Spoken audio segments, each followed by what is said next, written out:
الحمد لله وكفى وسلام على عباده الذين اصطفى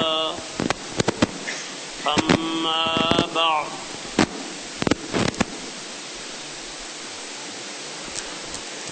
فرماتے ہیں دین پر چلنے کا صحیح راستہ بتلاؤ۔ بعض گمراہ لوگوں نے دنیا کی عزت اور دولت کے لالچ میں آ کر اپنی اپنی جماعتیں بنائیں اور بناتے جاتے ہیں۔ کوئی نبی بنتا ہے، کوئی حدیث شریف کا انکار کرتا ہے، کوئی کہتا ہے کہ مولوی قرآن و حدیث کا مطلب ہی نہیں سمجھتے۔ میں سمجھتا ہوں ایسی حالت میں یہ بات سمجھنے کی ہے کہ ایسے فرقے کے لوگوں سے بچنا چاہیے، اور یہ بات یاد رکھیں کہ اللہ اور رسول نے دین کی سب باتیں قرآن و حدیث میں بتلا دی ہیں۔ اب کوئی نئی بات یا نیا طریقہ دین میں داخل کرنا بدعت ہے، اور بدعت کفر و شرک کے بعد سب سے بڑا گناہ ہے۔ بہت سے مسئلے دین کے ایسے تھے کہ جن کو ہر شخص سمجھ نہیں سکتا تھا۔ وہ مسئلے بڑے بڑے درجے کے پہلے بزرگ عالموں نے اپنے علم کے دور سے قرآن و حدیث سے سمجھ کر اوروں کو بتلائے۔ ایسے اللہ کے پیارے بندوں کو مجتہد اور امام کہتے ہیں۔ دین کے رہبر اور امام تو بہت ہوئے، مگر ان میں یہ چار بڑا درجہ رکھتے ہیں اور بہت مشہور ہیں۔ نمبر 1 حضرت امام اعظم ابو حنیفہ رحمۃ اللہ علیہ، اور نمبر 2 حضرت امام شافعی رحمۃ اللہ علیہ، اور نمبر 3 حضرت امام مالک رحمۃ اللہ علیہ، اور نمبر 4 حضرت امام احمد بن حنبل رحمۃ اللہ علیہ۔ ان چاروں اماموں کو اس بہترین زمانے کے بڑے بڑے عالموں نے پسند کر لیا تھا۔ اس وقت سے سب مسلمان ان کے بتلائے ہوئے مسئلوں پر عمل کرتے چلے آئے ہیں۔ بڑے بڑے عالموں نے ان کی تقلید کی اور کر رہے ہیں۔ بس ان چاروں اماموں میں سے جس امام صاحب سے زیادہ اعتقاد ہو اس کے مسئلوں پر عمل کریں، اور ان کے مسئلوں میں جو اختلاف ہے اس کو خدا کی رحمت سمجھیں، کسی کی شان میں گستاخی نہ کریں۔ ہندوستان میں حضرت امام اعظم ابو حنیفہ رحمۃ اللہ علیہ کے مسئلوں پر عمل کرنے والے لوگ زیادہ ہیں، ان کو حنفی کہتے ہیں۔ بس ان اماموں کے مسئلوں پر عمل کرنا قرآن و حدیث ہی پر عمل کرنا ہے۔ دین محمدی صلی اللہ تعالی علیہ وسلم کا صحیح اور سیدھا راستہ یہی ہے، اور ان چاروں اماموں کو دین محمدی صلی اللہ علیہ وسلم کی کونسل سمجھو۔ جو لوگ ان چاروں اماموں کے مسئلوں پر عمل کرتے ہیں ان کو اہل سنت والجماعت کہتے ہیں۔ فرماتے ہیں 1 کی کر تقلید ان چار سے، کام مت رکھ خلق کی گفتار سے۔ مذہب سنت جماعت خوب ہے، حق تعالیٰ کو یہی محبوب ہے، اور جو مذہب کے ہیں اس سے جدا، ہے نہیں راضی کبھی ان سے خدا۔ راہ سنت کی یہی سیدھی ہے راہ، اور ہے شیطان کی راہیں تباہ۔ ہے اسی مذہب کا غلبہ دیکھ لے، اور مذہب ہو گئے اس کے تلے۔ رہتے ہیں غالب یہی ہر آن میں، گفتگو میں جنگ میں میدان میں۔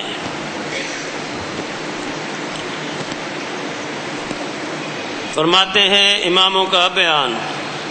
امام الانبیاء حضرت محمد مصطفیٰ صلی اللہ تعالی علیہ وسلم نے فرمایا ہے کہ نیک کاموں میں تم جلدی کیا کرو اس سے پہلے کہ فتنے پیدا ہوں، کیونکہ ایک زمانہ ایسا آئے گا کہ آدمی صبح کو مسلمان ہوگا اور شام کو کافر، اور شام کو مسلمان ہوگا اور صبح کو کافر، اور اپنا دین اور ایمان دنیا کے لالچ میں بیچ ڈالے گا۔ اور ارشاد فرمایا ہے کہ میرے بعد جو آدمی زندہ رہے گا وہ بہت سے اختلاف دیکھے گا۔ ایسے وقت تم کو چاہیے کہ میرے اور میرے اصحاب کے طریقے کو اس طرح پکڑ لینا کہ جس طرح کسی چیز کو دانتوں سے مضبوط پکڑ لیتے ہیں، اور نئے طریقوں سے بچتے رہنا، کیونکہ دین میں نئی بات نکالنا بدعت ہے، اور بدعت ایسی بری چیز ہے کہ وہ دین سے دور کر دیتی ہے اور دوزخ میں پہنچا دیتی ہے۔ حضور اکرم صلی اللہ تعالی علیہ وسلم کے فرمانے کے موافق ایسا ہی ہوا اور ہو رہا ہے کہ لوگوں نے نئے نئے طریقے اور نئے نئے فرقے نکالے۔ مسلمان بھائیوں، دیکھو ہمارے نبی صلی اللہ تعالی علیہ وسلم نے تو ہم کو پہلے ہی سے بتلا دیا ہے کہ میری امت میں یعنی مسلمانوں میں 73 فرقے ہو جائیں گے، بس ایک فرقہ جنت میں جائے گا اور باقی سب فرقے دوزخ میں جائیں گے۔ آپ کے اصحاب نے عرض کیا، یا رسول اللہ جنت میں کون سا فرقہ جائے گا؟ آپ نے فرمایا کہ جو فرقہ میرے اور میرے اصحاب کے طریقے پر ہوگا وہ جنت میں جائے گا۔ اب ہر فرقے کے لوگ کہتے ہیں کہ ہم ہی رسول اللہ صلی اللہ تعالی علیہ وسلم کے طریقے پر چلتے ہیں اور ہم ہی حق پر ہیں، تو ایسے فتنے کے زمانے میں یہ بات سمجھنے کی اور عمل کرنے کی ہے کہ جس وقت جناب رسول اللہ صلی اللہ تعالی علیہ وسلم دنیا میں موجود تھے، اس وقت آپ کے صحابیوں کو، دوستوں کو جس مسئلے کی ضرورت پڑتی تھی آپ سے دریافت کر لیا کرتے تھے، اور جب آپ کی وفات ہو گئی اور آپ کا زمانہ ختم ہو گیا تو دوسرا زمانہ آپ کے صحابیوں کا آیا۔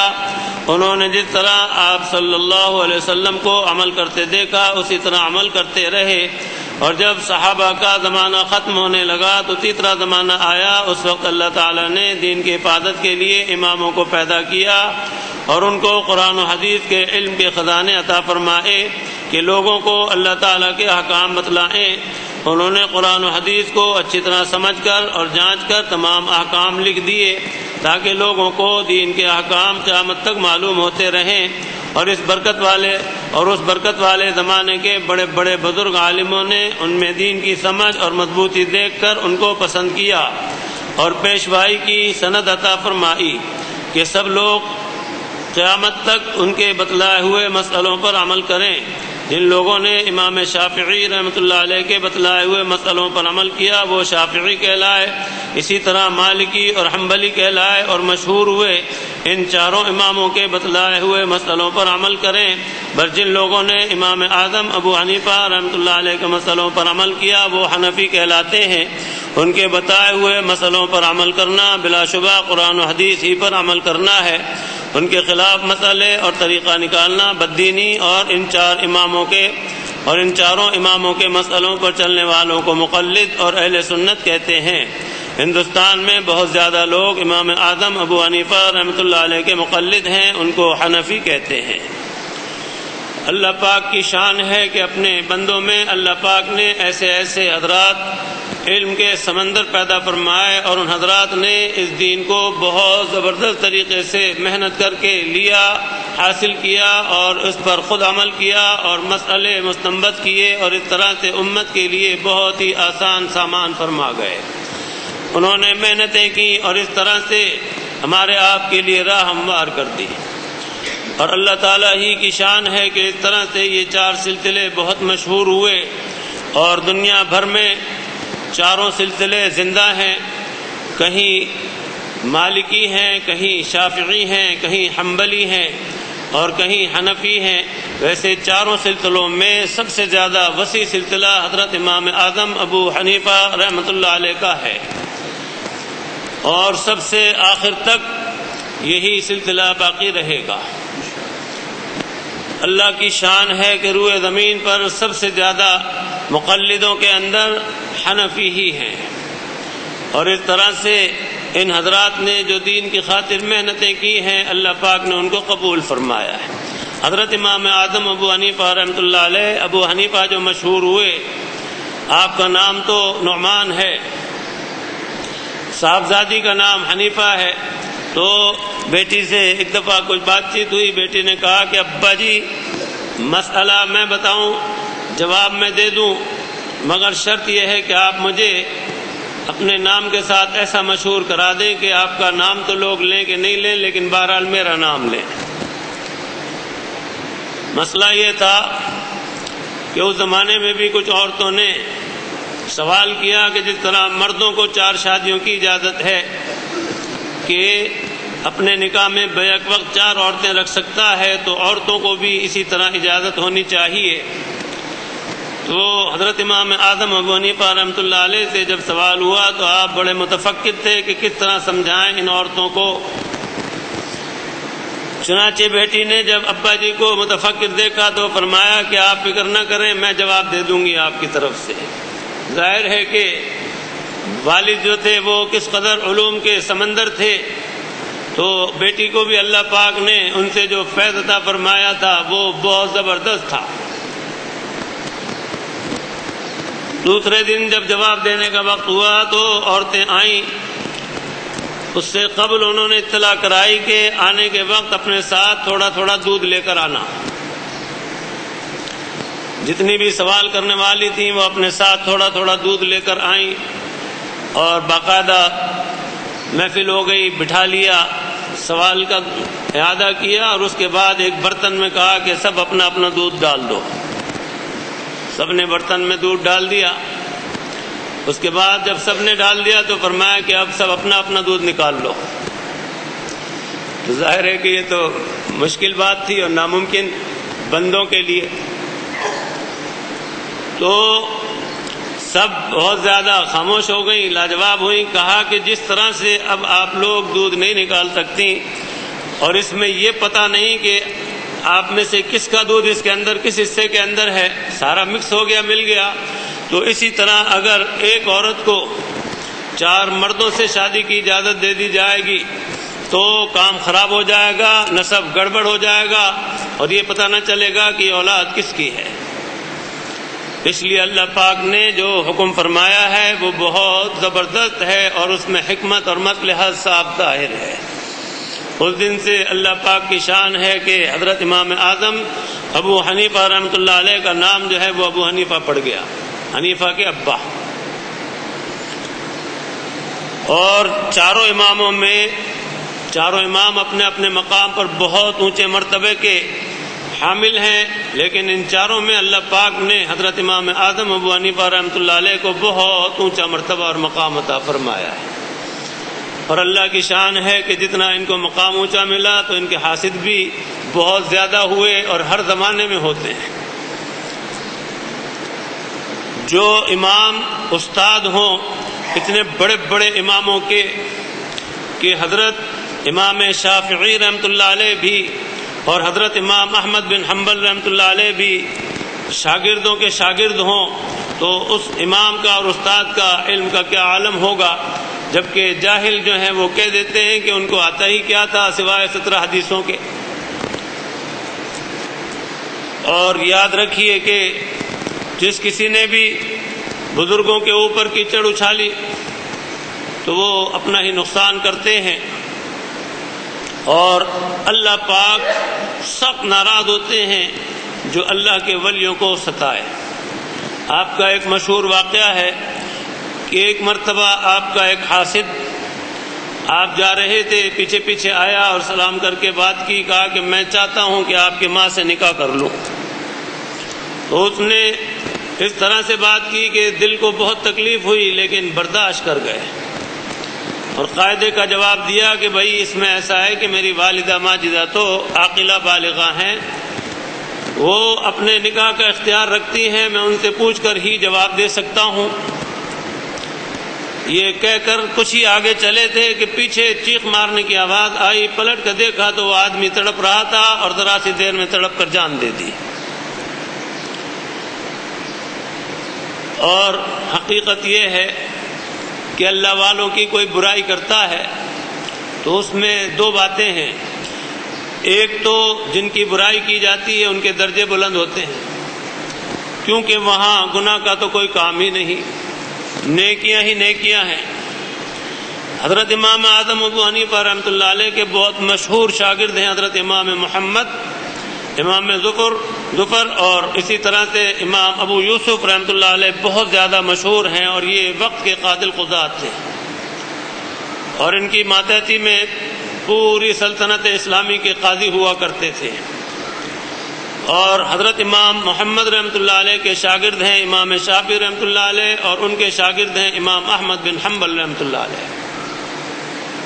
اللہ پاک نے تفقہ سب کو عطا فرمایا، لیکن بہت زیادہ خصوصیت کے ساتھ امام اعظم ابو حنیفہ رحمۃ اللہ علیہ بڑے بڑے مسئلے جو ہیں وہ بہت ہی معمولی سے اس میں حل کر دیا کرتے تھے۔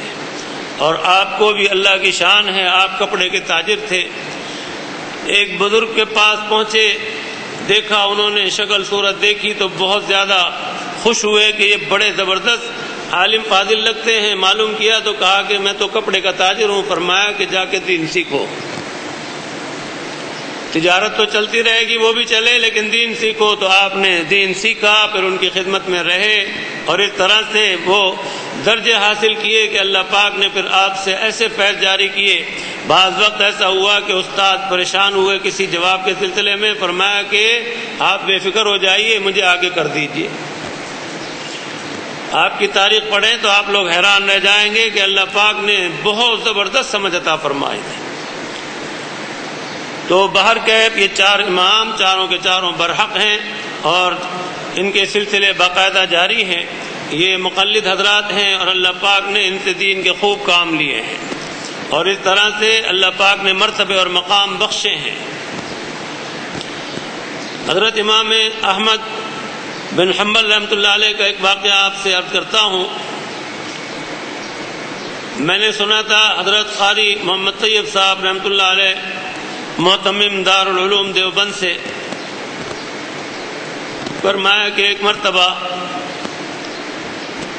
حضرت امام شافعی رحمۃ اللہ علیہ نے امام احمد بن حنبل رحمۃ اللہ علیہ کی دعوت کی۔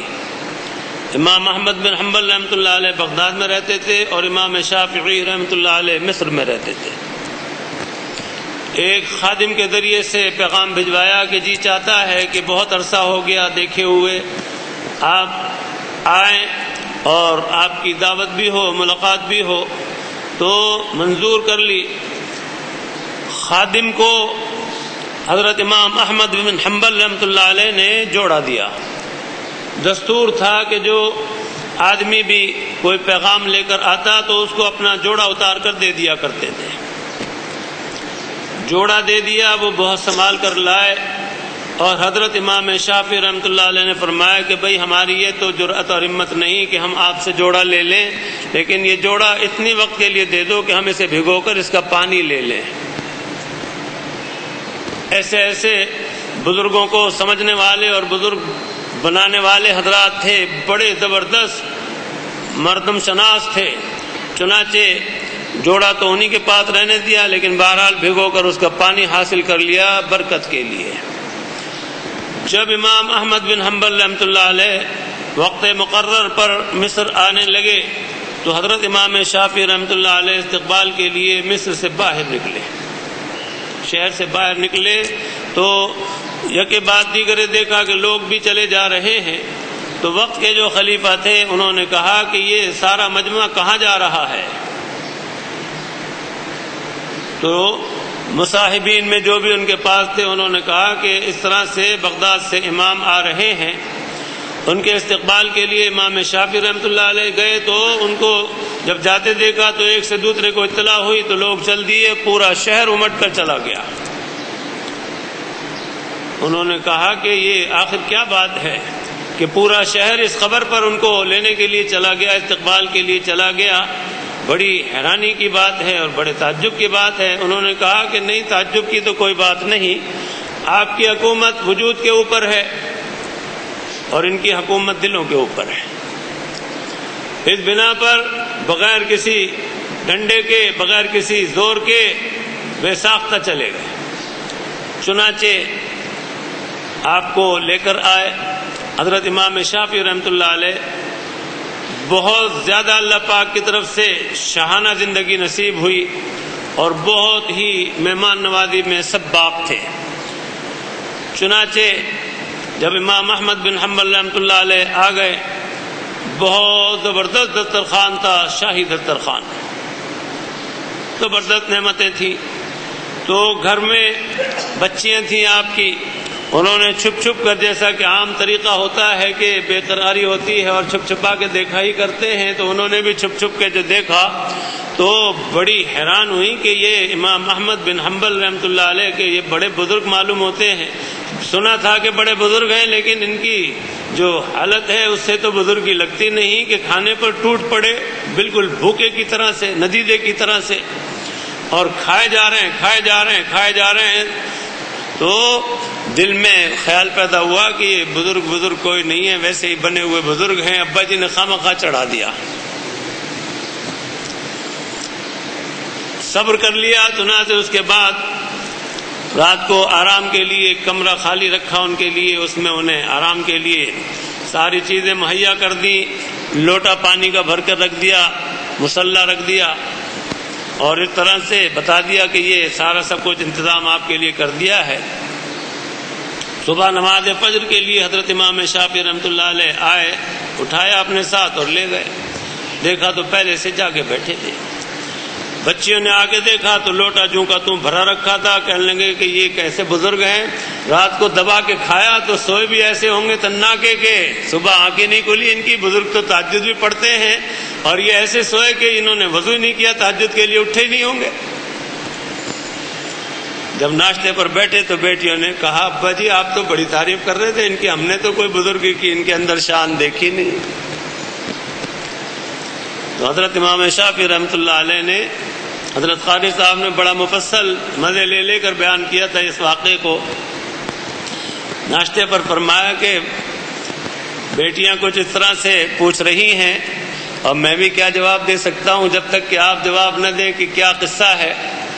ایک تو کھانے کے اوپر وہ کہہ رہی ہیں کہ آپ اس طرح سے ٹوٹ پڑے ندیدے کی طرح سے، اور دوسرے صبح لوٹا دیکھا تو بھرا رکھا تھا، لگا کہ رات بھر تنا کے سوئے۔ تو اس پر انہوں نے فرمایا کہ آپ کے کھانوں میں انوار اتنے زیادہ تھے کہ میں نے کہا جتنے بھی سمیٹ سکتا ہوں سمیٹ لوں، اس لیے ندیدہ بن کے کھایا آپ کے یہاں کے۔ کیا بات ہے، کتنے بڑے بزرگ کے کھانے، اور اس میں انوار نظر آئے انہیں۔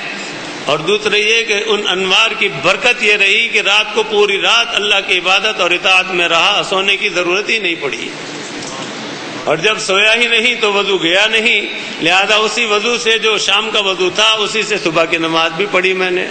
پھر تو بچیاں بہت قائل ہوئی، بہت شرمندگی ہوئی۔ تو اللہ والے ایسے تھے۔ حضرت امام اعظم ابو حنیفہ رحمۃ اللہ علیہ کے متعلق بہت مشہور ہے کہ 40 سال تک آپ نے عشاء کے وضو سے فجر پڑھی ہے، پوری رات عبادت میں رہتے تھے، نماز پڑھتے تھے، اور بعض وقت رکعت کے اندر اس قدر آیت پڑھ کے رویا کرتے تھے۔ قیامت کے بارے میں سورہ قمر کی آخری آیتیں ہیں، وہ پڑھ کر رویا کرتے تھے کہ قیامت جو ہے بڑی بھیانک ہے اور کالی ہے، ان الساعۃ ادھا و امر، اور کڑوی ہے بہت، اور زار و قطار رویا کرتے تھے۔ 40 سال کو سوچیں کہ کتنا لمبا عرصہ ہے، اور عشاء کے وضو سے فجر پڑھنا یہ اللہ تعالیٰ کا خاص فضل تھا۔ بہت بڑے بزرگ تھے، بہت بڑے امام تھے، اللہ نے یہ مرتبے اور مقام عطا فرمائے، جبھی تو ان کے ماننے والے اور ان پر اعتماد کر کے ان مسئلوں پر عمل کرنے والے دنیا میں سب سے زیادہ ہیں۔ اور حضرت امام مالک رحمۃ اللہ علیہ یہ بھی اپنے وقت کے بہت بڑے مرتبے کے بزرگ، امام دار الہجرت، امام مدینہ کہلاتے ہیں۔ مدینہ منورہ میں پیدا ہوئے، مدینہ منورہ میں رہے، اور حج کے لیے صرف نکلے، دلی تمنا اور خواہش تھی کہ مدینہ منورہ میں ہی پیوند ہوں۔ آپ کے بھی چاروں اماموں کے بہت فضائل ہیں۔ حضرت امام مالک رحمۃ اللہ علیہ ایک مرتبہ آپ کے پاس حضرت امام اعظم ابو حنیفہ رحمۃ اللہ علیہ آئے، ملنے کے لیے بیٹھے، بات چیت ہوئی، خیر خیریت ہوئی، تواضع ہوئی، اس کے بعد آپ چلے گئے۔ شاگردوں نے کہا کہ اختلاف کے سلسلے میں آپ ان کے نام لے کر بہت اختلاف بیان کرتے ہیں، اور جب یہ آئے تو بڑی عزت کی آپ نے اور بہت مدارات کی۔ فرمایا کہ تمہیں پتہ بھی ہے یہ کون ہے؟ یہ وہ شخص ہیں کہ اگر یہ ستون کو کہہ دیں سونے کا ہے تو اللہ تعالیٰ ان کی لاج رکھ لیں اور اس کو سونے کا بنا کر دکھا دیں۔ اور حضرت امام مالک رحمۃ اللہ علیہ کے ادب کا عالم یہ تھا کہ مسجد نبوی میں حدیث پڑھایا کرتے تھے، اور اس کے پس منظر میں ہوا یہ کہ والد صاحب رحمۃ اللہ علیہ وہ باہر چلے گئے تھے. جب باہر جا رہے تھے تو اس وقت اہلیہ ان کی امید سے تھی. دل میں تمنا تھی کہ اللہ پاک اگر بیٹا دیں تو میں اس کو دین کا خادم بناؤں اور وہ قرآن و حدیث بیان کیا کرے اور میں دیکھا کروں اور میرا دل خوش ہوا کرے، باغ باغ ہوا کرے. لیکن ضرورت سے وہ باہر چلے گئے. اس وقت اہلیہ امید سے تھی. اور اللہ کی شان ہے کہ حضرت امام مالک رحمۃ اللہ علیہ اپنی والدہ ماجدہ کے پیٹ میں 2 سال تک رہے. یہ بڑی زبردست خصوصیت ہے ان کی. 2 سال تک رہے. پیدا ہوئے اور اس کے بعد والدہ ماجدہ نے اپنے شوہر کی امانت کو دین کی طرف لگایا اور بہت ہی کم عمری میں دین کے یہ زبردست ستون ہوئے اور دین کے خادم. اور اللہ پاک نے اتنا بڑا اعزاز بخشا کہ مسجد نبوی میں حدیث پڑھانے لگے. حضرت امام شافعی رحمۃ اللہ علیہ بھی آپ کے شاگرد ہیں. اللہ پاک نے حضرت امام شافعی رحمۃ اللہ علیہ کو اتنا حافظہ عطا فرمایا تھا کہ وہ ایک بات ایک دفعہ سن لیتے تھے تو دوبارہ پھر ان کو بھول نہیں ہوتی تھی، یاد رہتی تھی بات.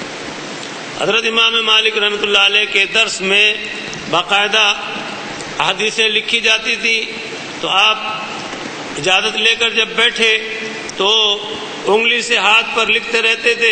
حضرت امام مالک رحمۃ اللہ علیہ کی جو نظر پڑی تو ناگواری ہوئی. فرمایا کہ برخوردار کیا مذاق کرتے ہو، نہ کاغذ ہے نہ قلم ہے، ہاتھ سے انگلی سے ہاتھ پر لکھتے ہو، کیا طریقہ ہے؟ تو کہا کہ میں سب یاد کر لیتا ہوں اور اس لیے کہ خالی ہاتھ نہ رہوں انگلی کو قلم بنا کے دوسرے ہاتھ کو کاغذ بنا کے اس پہ لکھ لیتا ہوں. ویسے مجھے الحمدللہ جو آپ بات فرماتے ہیں حدیث بیان کرتے ہیں سب یاد ہوتی ہے. حضرت امام مالک رحمۃ اللہ علیہ کو تعجب ہوا تو فرمایا کہ سناؤ. تو جتنی حدیثیں سنی تھی سب سنا دی. بہت خوش ہوئے. حضرت امام مالک رحمۃ اللہ علیہ درس دیتے تھے. ایک مرتبہ دوران درس آپ کا رنگ متغیر ہوتا تھا، پیلا رنگ پڑتا تھا، تھوڑی دیر میں پھر رنگ آ جاتا تھا. اس طرح سے بار بار ہوتا رہا. جب حدیث کا درس ختم ہوا تو شاگردوں سے فرمایا کہ بھئی ذرا کپڑا الٹ کر دیکھنا، میرے کپڑے میں کوئی موزی گھس گیا. اب جو کپڑا اٹھا کے دیکھا تو بچھو گھسا ہوا تھا اور کمر پر اس نے تقریباً کوئی 17-18 مرتبہ ڈنک مارے تھے. تو شاگردوں نے کہا کہ حضرت اسی وقت بتا دیتے، ہم پکڑ کے اسی وقت مار دیتے. فرمایا کہ کیا مجال مالک کی کہ وہ حضور پاک صلی اللہ تعالی علیہ وسلم کے انفاس قدسیہ بیان کرے اور اس میں اپنی ذات کو داخل کر لے بیچ میں. ایسے مؤدب تھے. ایک جگہ ایک عجیب مسئلہ پھنس گیا تھا. ایک عورت پر تہمت لگا دی تھی اور مرنے کے بعد غسل کا وقت جب آیا وہ غسل دے رہی تھی، چپک گئی تو اس میں وہ الگ نہیں ہو پاتی تھی. حضرت امام مالک رحمۃ اللہ علیہ گئے اور جا کے وہاں بات چیت سن کر آپ نے فیصلہ دیا. تو جب جا کے وہ الگ ہوئی. مدینہ منورہ سے باہر جا کر قضاء حاجت کیا کرتے تھے. اتنا ادب کرتے تھے اور بہت زیادہ مؤدب رہتے تھے. کبھی بھی جوتا نہیں پہنا مدینہ منورہ میں رہتے ہوئے، ہمیشہ ننگے پیر رہتے تھے. ایک تو امت میں بہت مشہور اور ہوئے ہیں حضرت بشر حافی اور حضرت امام مالک رحمۃ اللہ علیہ، یہ بھی ہمیشہ ننگے پیر رہتے تھے ادب کی وجہ سے کہ کہیں ایسا نہ ہو کہ اس حصے پر اس ناچیز کی جوتی پڑ جائے جہاں سرکار دو جہاں صلی اللہ تعالی علیہ وسلم کا قدم مبارک پہنچا ہو. اس لیے بہت ادب کرتے تھے، بڑا خیال رکھتے تھے.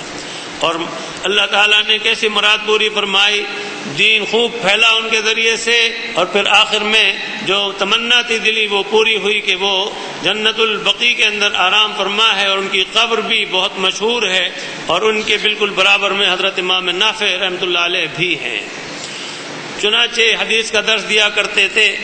مدت دراز کے بعد ایک صاحب مدینہ منورہ آئے اور آ کے مسجد نبوی گئے سیدھے.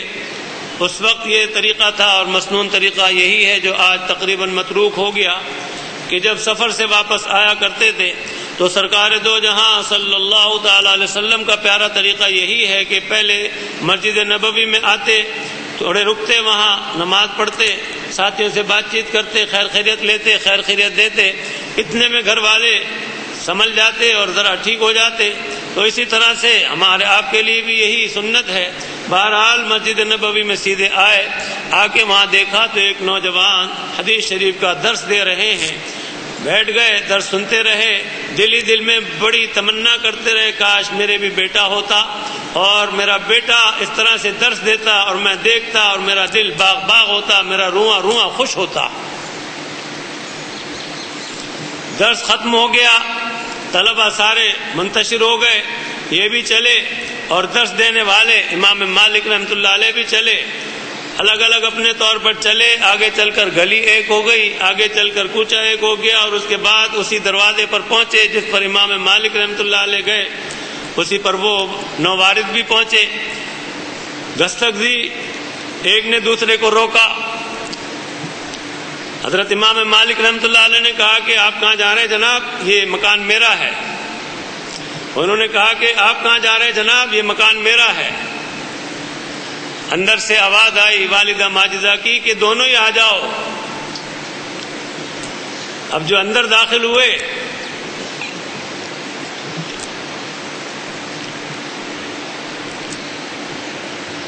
والدہ ماجدہ سامنے موجود تھی، فرمایا دونوں اندر آ جاؤ، اور شوہر سے مخاطب ہو کے کہا یہ آپ کے صاحبزادے ہیں مالک، اور بیٹے سے کہا یہ تمہارے والد ہیں حضرت انس۔ تو اللہ پاک کی شان ہے، پھر کیا کہنا تھا، بغل گیر ہو گئے، بہت خوش ہوئے، بہت خوش ہوئے کہ اللہ پاک آپ کا شکر ہے کہ آپ نے مجھے ایسا بیٹا عطا فرمایا کہ جو دین کا خادم ہے، اور دیکھ کر طبیعت میری باغ باغ ہو گئی۔ جب حج کا ارادہ فرمایا، حضور پاک صلی اللہ تعالی علیہ وسلم کی خدمت اقدس میں حاضر ہوئے، یعنی معاج شریف میں، اور سلام پیش کرنے کے بعد کہا کہ یا رسول اللہ میں حج کو جانا چاہتا ہوں، آپ مجھے یہ بتا دیجئے کہیں میرا انتقال تو نہیں ہو جائے گا مدینہ منورہ سے باہر۔ فرمایا کہ اشارہ کر دیا، 5 انگلیاں دکھا دی، اور حضرت امام مالک رحمۃ اللہ علیہ کی آنکھ کھل گئی۔ خادم کو خواب بیان کر کے کہا کہ جاؤ، وقت کے معبر تھے علامہ ابن سیرین رحمۃ اللہ علیہ، ان سے جا کر تعبیر پوچھ کر آؤ۔ تو انہوں نے جب خواب سنا تو چھوٹتے ہی کہا کہ یہ خواب تو ہو نہ ہو امام مالک کا ہی ہو سکتا ہے، کسی اور کا تو نہیں ہو سکتا۔ انہوں نے کہا کہ مجھے نام بتانے کی اجازت نہیں ہے، پہلے مالک سے میں اجازت لے آؤں۔ جب اجازت لینے آئے تو انہوں نے کہا جب انہوں نے کہہ ہی دیا ہے میرا نام تو بتا دو۔ چنانچہ کہا کہ جی ہاں انہی کا خواب ہے۔ تو بتایا انہوں نے کہ حضور پاک صلی اللہ تعالی علیہ وسلم نے اس آیت مبارکہ کی طرف جو سورہ لقمان کی آخری آیت ہے اشارہ فرمایا ہے کہ 5 چیزیں ہیں جن کا علم سوائے اللہ کے کسی کو نہیں۔ ان اللہ عنده علم الساعة وينزل الغيث ويعلم ما في الارحام وما تدري نفس ماذا تكسب غدا وما تدري نفس بأي ارض تموت ان اللہ علیم خبیر۔ قیامت کا علم اللہ تعالیٰ ہی کو ہے کب آئے گی، وَيُنَزِّلُ الْغَيْثَ، اور بارش کا علم اللہ تعالیٰ ہی کو ہے کہ کب بارش ہوگی، وَيَعْلَمُ مَا فِي الْأَرْحَامِ، اور جو تمہارے شکم مادر میں ہوتا ہے، رحم میں، کہ نر ہے کہ مادہ، لڑکا ہے کہ لڑکی، اللہ ہی کو معلوم ہوتا ہے، اور اس کا علم اللہ تعالیٰ ہی کو حاصل ہے۔ وَيَعْلَمُ مَا فِي الْأَرْحَامِ وَمَا تَدْرِي نَفْسٌ مَاذَا تَكْسِبُ غَدًا، اور تم میں سے کسی کو پتہ نہیں ہے کہ کل کو کیا کمائے گا، اور تم میں سے کسی کو یہ پتہ نہیں ہے وَمَا تَدْرِي نَفْسٌ بِأَيِّ أَرْضٍ تَمُوتُ کہ کون سی زمین پر مرے گا۔ تو اشارہ کر دیا حضور پاک صلی اللہ تعالی علیہ وسلم نے کہ مجھے کوئی علم نہیں۔ برابر یہی دعا کرتے رہے کہ یا اللہ مجھے سلامت لے چلیے اور سلامت لے آئیے۔ آپ ہی کے نام کی بات پر بتاتا ہوں، آپ نے اپنے دروازے پر لکھ رکھا تھا، سورہ کاف کی آیت مبارکہ لکھی تھی، ما شاء اللہ لا قوت الا باللہ۔ جن حضرات کو سورہ کاف زبانی یاد ہے وہ سمجھ گئے ہوں گے، نہیں سمجھے تو بہرحال عرض کرنے پر سمجھ گئے۔ آیت مبارکہ ہے 2 آدمیوں کا ذکر ہے سورہ کہف میں، ایک مومن ایک کافر۔ تو مومن نے کافر سے کہا تھا کہ جب تم اپنے باغ میں جاؤ تو کہنا ماشاء اللہ لا قوت الا باللہ۔ تو حضرت امام مالک رحمۃ اللہ علیہ نے اپنے دروازے کے اوپر لکھا تھا اس آیت مبارکہ کو۔ کسی شخص نے سوال کیا کہ آپ نے حضرت یہ آیت یہاں کیوں لکھی ہے؟ تو فرمایا کہ میرا گھر جنت ہے اس لیے میں نے لکھی ہے۔ تو جب سے میں نے یہ مضمون پڑھا کتاب میں، میرے دل میں ایک تمنا تھی کہ اللہ پاک جب مجھے اپنا ذاتی گھر عطا فرمائے تو میں آیت مبارکہ لکھواؤں۔ چنانچہ جب پہلی منزل تیار ہوئی، ٹاور بنا، برخوردار نے کوشش کی، گتے کا کٹوا کے لائے سب کچھ، لیکن بہرحال ہمیں مستری کارآمد نہیں ملا۔ وہ ماشاء اللہ تو لکھ دیا اس نے، لیکن آگے کا وہ گڑبڑ کر دیا اور گتا گل گیا، اور اس میں میری تمنا وہ دل کی دل میں رہی، پوری نہ ہو سکی۔ دعا کرتا رہا اللہ پاک کرم فرمائیے، اور بیٹوں کو بھی اپنے گھر میں بھی ذکر کرتا رہا، بیٹوں کو بھی کہتا رہا کہ اللہ پاک مہربانی کریں جب میرا ٹاور مکمل ہو تو میں اس تمنا کو بھی پورا کروں۔ اللہ پاک کا شکر ہے، احسان عظیم ہے جس پاک پروردگار نے مکان اور آگے بھی بنوایا۔ ابھی کچھ کسر باقی ہے، دعا فرمائیے کہ اللہ پاک تیسری منزل بھی مکمل کرا دے۔ تو بہرحال ٹاور مکمل ہو گیا، تو اس پر پھر برخوردار نے کوشش کی اور پھر وہ لکھوا کر لائے، اور اس طرح سے مستری بڑے اچھے ملے۔ اللہ تعالیٰ ان کی مغفرت فرمائے اور جنت عطا فرمائے۔ بیچارے ہمارا کام کرنے کے کچھ عرصے بعد دنیا سے چلے گئے۔ پرانے آدمیوں میں تھے، بڑے ماہر آدمی تھے۔ تو میرے دوسرے نمبر کے برخوردار کو بھی ساتھ لگایا، کہا کہ برخوردار یہاں آؤ۔ تو وہ بیٹے میرے کہہ رہے تھے کہ تختے پر کھڑا تھا تو بس جان ایسی سوکھ رہی تھی کہ ذرا پاؤں ادھر ادھر نہ ہو جائے، لیکن ان کا ساتھ دیتے رہے، نشان ڈالے۔ تو اس میں میں نے لکھوایا بسم اللہ الرحمن الرحیم ما شاء اللہ لا قوت الا باللہ۔ تو عرض کرنے کا مقصد ہے کہ اللہ پاک بڑے کریم ہیں جس نے ہمیں دنیا میں جنت عطا فرمائی۔ آپ حضرات بھی جب اپنا گھر بنوائیں اللہ پاک آپ کو ذاتی مکان عطا فرمائے، اور جن کو مل چکا ہے وہ اگر ویسے کھدوا لیں تو اچھا ہے، ورنہ سنگ مرمر میں لکھوا کے اس کو فٹ کرا لیں۔ برکت کی چیز بھی ہے۔ ویسے عرب میں تو بہت ہی اس کا دستور ہے، ہمارے یہاں بھی دستور ہے، لیکن پورا معلوم نہیں، اس لیے ماشاء اللہ پر اکتفا کر لیتے ہیں، پورے لکھوا لیا کریں ماشاء اللہ لا قوت الا باللہ۔ تو اللہ پاک کا شکر ہے کہ اللہ پاک نے میری دلی تمنا پوری فرمائی۔ اللہ پاک ہمیں آپ کو دنیا میں بھی جنت بخشیں اور آخرت میں بھی۔ آج میری اہلیہ محترمہ جو ہے وہ کہیں جا رہی تھی، اس لیے عرض کرتا ہوں کہ ذہن میں بات آ گئی کہ میرے والد صاحب رحمۃ اللہ علیہ مجھ سے فرمایا کرتے تھے کہ شادی کے سلسلے میں یہ آیت پڑھا کرو 19ویں پارے کی، ربنا هب لنا من ازواجنا وذرياتنا قرة اعین واجعلنا للمتقین اماما، کہ اللہ پاک بیوی بچوں کا سربراہ بنائے، پیشوا بنائے۔ ابا جی شادی تو ہے نہیں، دعا کیا پڑھوں؟ فرماتے تھے پڑھا کرو، پھر آگے چل کر معلوم ہوگا اس کے فائدے کا۔ پڑھتا رہتا تھا، اللہ پاک نے سلسلے کرائے، اس کے بعد جہاں اللہ پاک کی طرف سے مقدر تھا وہاں شادی ہوئی، ماشاءاللہ اس کا شکر احسان ہے، اللہ پاک سلامتی دے اور نظر بد سے بچائے۔ تو غرض کے اس طرح سے اللہ پاک کی مہربانی ہوئی جس نے دنیا میں ہی جنت عطا فرمائی۔ اللہ پاک ہر طرح سے نظر بد سے بھی، حاسدوں کے حسد سے بھی، اور تمام حادثات اور سانحات سے ہمیں محفوظ رکھے اور ان کا کرم رہے۔ تو بہرحال حضرت امام مالک رحمۃ اللہ علیہ، حضرت امام اعظم ابو حنیفہ رحمۃ اللہ علیہ، حضرت امام شافعی رحمۃ اللہ علیہ، حضرت امام احمد بن حنبل رحمۃ اللہ علیہ، یہ ساری وہ ہستیاں ہیں جو بہت اونچے مرتبے کے بزرگ ہیں۔ یاد رکھنا کبھی بھی کسی اللہ والے کی شان میں گستاخی مت کرنا۔ میری بیٹیوں میں بڑی بیٹی، اس نے ایک بات کہی تھی کہ ابا قرآن پاک میں اللہ پاک نے ایک جگہ اعلان جنگ فرمایا ہے سود کھانے والوں سے، اور حدیث شریف میں حضور پاک صلی اللہ تعالی علیہ وسلم نے بیان کیا ہے کہ اللہ پاک فرماتے ہیں، حدیث قدسی ہے کہ میں اعلان جنگ کرتا ہوں ان سے جو میرے ولیوں کو ستاتے ہیں۔ تو ایک جگہ اعلان جنگ قرآن پاک میں ہے اور ایک جگہ اعلان جنگ احادیث کے اندر ہے۔ تو اللہ کے ولیوں کو یاد رکھنا، ستانا نہیں، ورنہ بڑا نقصان ہوگا۔ اور بعض وقت تو ایسا نقصان ہوتا ہے کہ آدمی راندہ درگاہ ایسا ہوتا ہے کہ وہ کہیں کا نہیں رہتا، سیدھا جہنم میں جاتا ہے۔ ایک واقعہ سبق آموزی کے لیے عرض کرتا ہوں۔ ہمارے ایک دوست تھے حکیم صاحب، ان کے پاس میرا اٹھنا بیٹھنا بہت تھا، تو ان کے پاس کوئی اور بھی آتے تھے۔ انہوں نے ان سے ذکر کیا کہ میری تمام عبادات کے اندر ظلمت آ گئی۔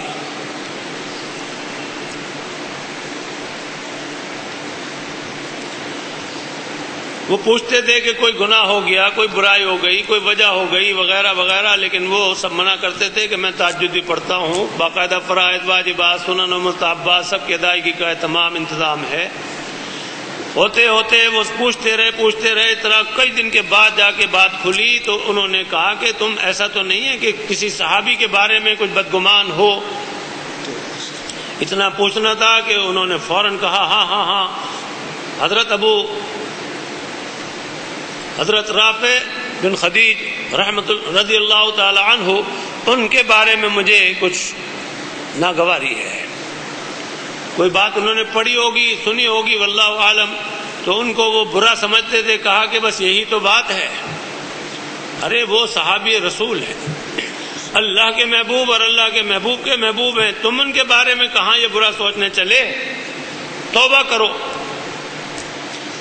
بات سمجھ میں آ گئی، انہوں نے بہت زیادہ توبہ کی اور روئے، گڑ گڑائے، اللہ پاک سے معافی چاہی، تو انہیں ایسا لگا کہ تمام چیزوں سے ظلمت سمٹ کر نکل گئی اور نور آ گیا۔ یہ تو پچھلے جمعے کو عرض کر چکا ہوں، وہ ہستیاں ہیں کہ جن کو اللہ پاک نے مرتبے بخشے۔ اللہ پاک مالک و خالق، وہ مرتبے دینے والے اور لینے والے، تو دوسرا بیچ میں کون دخیل کہ وہ ان مرتبوں کو چھین لے؟ کہاں چھین سکے گا؟ کچھ نہیں چھنتا۔ دینے والے نے جب دے دیے تو دے دیے۔ برخوردار سے بات چیت ہوئی پچھلے جمعے کو، بتا رہے تھے، اس سے پہلے بھی ذکر آیا، فرما رہے تھے کہ قیامت کے دن اللہ پاک زبردست غضب میں ہوں گے، جلال عروج پر ہوگا۔ اسی طرح سے بہت زبردست گھبراہٹ کا عالم ہوگا، ساری مخلوق گھبرائی ہوئی ہوگی، حیران پریشان، حساب کتاب شروع نہیں ہو رہا ہوگا۔ تو میں عرض کر چکا ہوں کہ سارے پیغمبروں کے پاس جائیں گے، جو بڑے بڑے پیغمبر ہیں سب معذرت کریں گے۔ حضرت موسیٰ کلیم اللہ علیہ نبینا علیہ الصلوۃ والسلام سے ایک واقعہ ہو گیا تھا کہ غیر ارادی طور پر آپ سے قتل ہو گیا تھا۔ وہ کہیں گے کہ کہیں میرے سے اللہ میں یہ نہ پوچھ لیں، اور حضرت روح اللہ یعنی حضرت عیسیٰ علیہ السلام وہ کہیں گے کہ مجھ سے اللہ پاک یہ نہ پوچھ لیں کہ تم مخلوق کو یوں کہتے تھے کہ میں اللہ کا بیٹا ہوں اور میری پوجا کرو، تم نے ایسا، تو اس لیے وہ بھی بچتے تھے۔ حضور پاک صلی اللہ تعالی علیہ وسلم کے پاس جب آئیں گے تو آپ فرمائیں گے کہ ہاں اس کام کے لیے میں ہوں۔ لیکن جب یہ عالم ہوگا جلال کا تو آپ کی بھی ہمت نہ پڑے گی، پھر آپ حضرت ابو بکر صدیق رضی اللہ تعالی عنہ کو پکڑ کر آگے آگے لے کر چلیں گے اور لے جا کر اللہ پاک کے سامنے حضرت صدیق اکبر رضی اللہ تعالی عنہ کو پیش کر دیں گے۔ اندازہ فرمائیے کتنا بڑا مرتبہ اللہ پاک نے پیغمبروں کے بعد رکھا ہے ان کا، سمجھے آپ؟ جو ایسی ہستی ہو، ایسی شخصیت ہو کہ جن کو محبوب رب وہ پکڑ کر لے جا کر واسطہ بنائیں اور ذریعہ بنائیں اور آگے لے جا کر پیش کریں، جب حضرت صدیق اکبر رضی اللہ تعالی عنہ کو اللہ پاک دیکھیں گے تو غصہ آپ کا اور غضب جو ہے وہ فرو ہو جائے گا، رحمت کا معاملہ شروع ہوگا۔ اور اسی طرح سے معراج میں جب آپ تشریف لے گئے تھے تو آپ تنہا تھے، وہاں اللہ پاک نے جو بات چیت کی جس آواز میں، وہ آواز حضرت صدیق اکبر رضی اللہ تعالی عنہ کی ہی آواز تھی۔ تو پھر جو ہے حساب و کتاب شروع ہوگا، اور اس طرح سے اللہ پاک مہربانیاں فرمائیں گے، نیک جو ہیں ان کے لیے خیر کے فیصلے ہوں گے۔ تو عرض کرنے کا مقصد ہے یہ حضرات صحابہ کرام رضوان اللہ علیہ مجمعین جن کو اللہ پاک نے یہ مرتبے اور مقام بخشے، یہ امام اور یہ بزرگ اور یہ ولی، یہ حضرات سارے محدثین، مفسرین، فقہاء، علماء، فضلاء جن کو اللہ پاک نے نوازا، بہترین افراد ہیں یہ امت کے۔ ان ہستیوں کے اوپر کوئی کیچڑ اچھالے، کوئی ان کو برا سمجھے، برا کہے تو ان کا کیا نقصان ہوگا؟ کہنے والے کا ہی نقصان ہوگا کہ وہ اسی پر آ کر پڑے گا۔ اس لیے یاد رکھیں اپنے ایمان کی حفاظت کے لیے تمام اللہ والوں سے بالکل اجتناب، یعنی ان کی برائی سے اجتناب کریں اور ان سے والہانہ محبت رکھیں۔ ایک سبق آموز واقعہ عرض کرتا ہوں۔ ایک امام تھے اور منتظمین کو ان سے کچھ انقباض ہوا اور انقباض بہت زیادہ بڑھ گیا۔ تھے وہ بہت زیادہ با اثر آدمی اور مضبوط آدمی تھے۔ ان کو وہ علیحدہ کرنا چاہتے تھے لیکن علیحدہ کر نہیں سکتے تھے، تو انہوں نے ان کے اوپر کچھ تہمتیں لگا دی اور اس طرح سے کچھ انہوں نے چکر بازی چلائی۔ تو آپ یہ سمجھ لیجئے کہ ان کے جو سرغنے تھے ان پر اللہ پاک کی آگے چل کر ایسی پکڑ آئی کہ وہ بالکل لاچار اور مجبور محض دنیا میں کافی عرصے تک رہے۔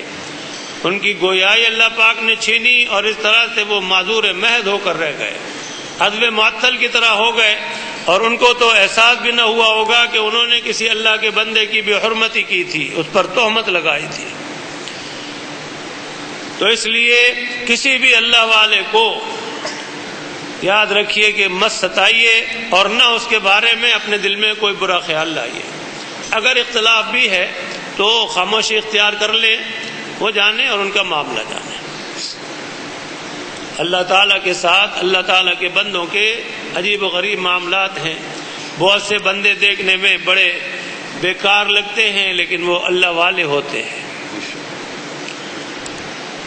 حضور پاک صلی اللہ تعالی علیہ وسلم نے ارشاد فرمایا ہے، جس کا خلاصہ یہ ہے کہ بہت سے آدمی ایسے ہیں جو پراگندہ بال ہیں اور غبار آلود ان کے چہرے ہیں، پھٹے پرانے کپڑے ہیں، کسی دروازے پر جائیں تو لوگ بھگا دیں کہ میاں جاؤ یہاں سے آگے، لیکن حقیقت میں ان کا عالم بزرگی کا اور تقوی کا اور قرب کا یہ ہوتا ہے کہ اگر وہ کسی بات پر قسم اٹھا لیں تو اللہ پاک ان کی قسم کو پورا فرما دیں۔ ایسے اس امت میں بے شمار گزرے ہیں اور بے شمار موجود ہیں اور آئندہ بھی آئیں گے، اور اللہ پاک کے ولیوں کا ولی سارے ہی ہیں، جو بھی ایمان والے ہیں سارے ولی ہیں۔ اللہ ولی المومنین، تو دوست ہیں سارے اللہ کے، ان دوستوں کو ستانے والا جو ہے وہ اپنا نقصان کرے گا۔ اس لیے اماموں کے بارے میں، محدثین کے بارے میں، اسی طرح سے اور حضرات کے بارے میں یاد رکھیے کبھی بھی کوئی گستاخانہ کلمات مت کہیے، نہ قلم چلائیے۔ یاد رکھیے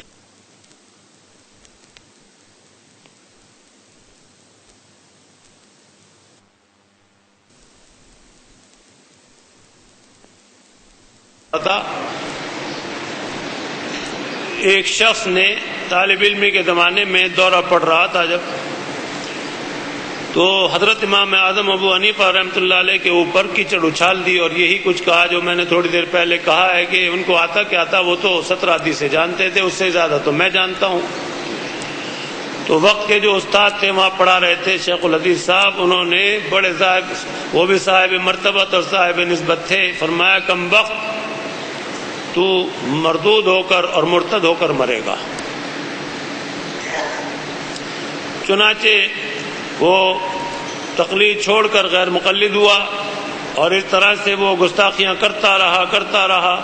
آگے چل کر اس نے امامت اختیار کی اور وہ قادیانی ہو گیا، اور اس طرح سے وہ امامت کرتا رہا۔ ایک دن لوگوں میں کوئی بات کھلی تو انہوں نے اس کو تیسری منزل سے اوپر سے پھینکا اور موت کے گھاٹ اتارا اور جہنم رسید کیا۔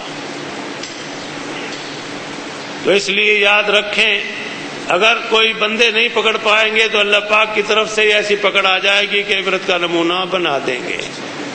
اور بہت سے تو وہ ہیں کہ جو اللہ رسول کی اور ان کے محبوب بندوں کی شان میں گستاخی کرتے ہیں، اللہ پاک ان کو پکڑ لیتے ہیں اور عبرت کا نمونہ بنا دیتے ہیں۔ اس لیے ہمیشہ نصیحت کرتا ہوں اپنے کو بھی اور آپ حضرات کو بھی کہ لایانی گفتگو سے اجتناب کیجیے، اور اللہ والوں کی شان میں تو کبھی بھی کوئی گستاخی مت کیجیے، ورنہ کچھ معلوم نہیں ہے کہ کس طرح پکڑ آ جائے گی۔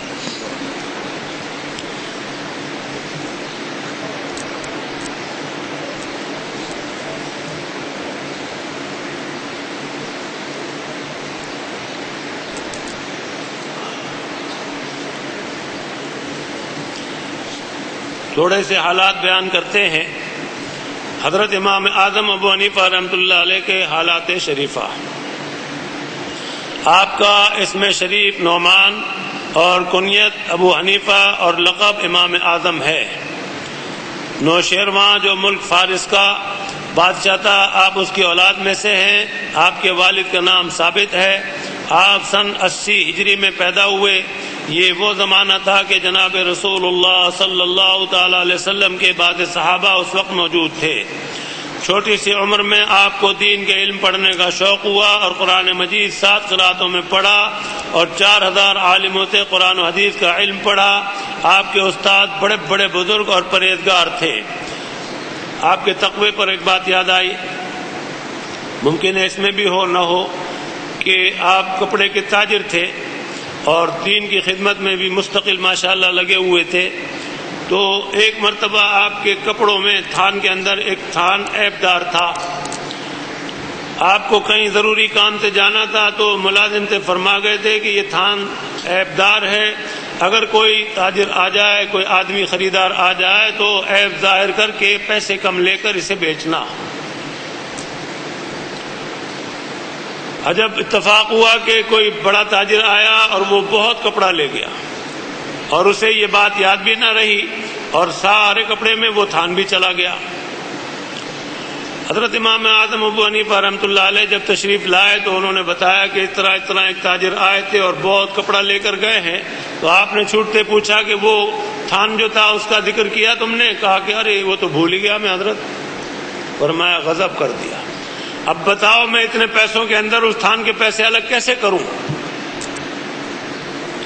چنانچہ اس دن کی ساری آمدنی اللہ کی راہ میں آپ نے خرچ کر دی، خیرات کر دی۔ ایسے متقی اور پرہیزگار تھے۔ بہرکیف اللہ پاک نے آپ کو یہ مقام بخشا ہے کہ آپ کو امام اعظم بنایا ہے، اور آپ صحابہ کو دیکھنے والوں میں سے ہیں، اس لیے آپ تابعی ہیں۔ اور آپ کا عالم یہ تھا کہ آپ جس کسی سے ایک بات بھی سیکھتے تھے تو اس کو اپنا استاد مانتے تھے۔ ایک مرتبہ ایسا ہوا کہ کتے کے بارے میں کچھ مسئلے کے سلسلے میں معلوم کرنا تھا کہ کتا جو ہے وہ بالغ کب ہوتا ہے۔ تو کسی شخص نے کہا کہ کتا بالغ جب ہو جاتا ہے تو ٹانگ اٹھا کر پیشاب کرتا ہے اور جب تک نابالغ رہتا ہے تو ٹانگ وہ نیچے رکھتا ہے۔